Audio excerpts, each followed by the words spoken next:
enough laws that the IEBC can use to counter some of these things it's being accused of, or it's just a matter of complacency on the part of the Commission? Friend, I think we have enough rules and regulations that are guiding our electoral processes in this country. We do not have an issue with our KIMS kit, neither do we have an issue with our regulations or laws. What we have an issue is the ethics, integrity, and honesty of men and women given responsibility into this office. Because IEBC is a structural organization or structural agency, or just a government entity cannot afford to fail us, but the men and women given these positions of responsibility do fail us.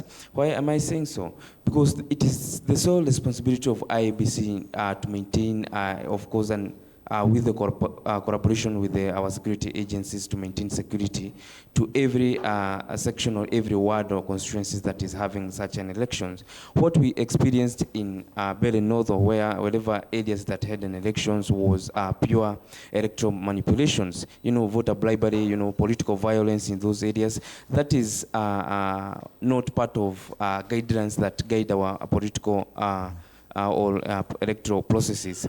And whatever we are experiencing is not new, and if we cannot be able to curb it now as IEBC, last time before the new IEBC was commissioned, we were in these stations when I said that Kenyans need an IEBC, and they need specifically an IEBC chairman who has the guts to actually even stop some of these people from running. A person who has the guts to even stop or bar former President William Ruto, or the President William Ruto from the election because of the maybe whatever Kenyans feel they are not.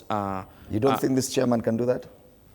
I don't think this chairman can do that with whatever trade that happened. We can see how the government has been able to securitize IEBC or politicize IEBC. I can only say that IEBC is just another arm of the maybe UDA or a government functional political party.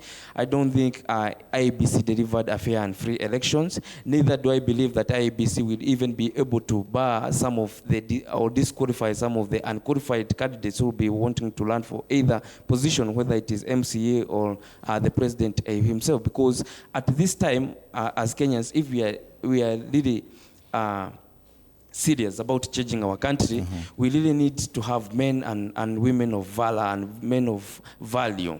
That a man who decides that we shall follow the law and regulations to the latter, because I don't see the reason why we should have actually William Ruto running for election in this country again. He's a man who has been accused, of course, of murder, of accused of corruption, accused of abductions, and such a kind of a regime that should be, of course, bad. Do we have such a kind of IEBC, or do we have a chairman or any official in IEBC who would do that for Kenya? Because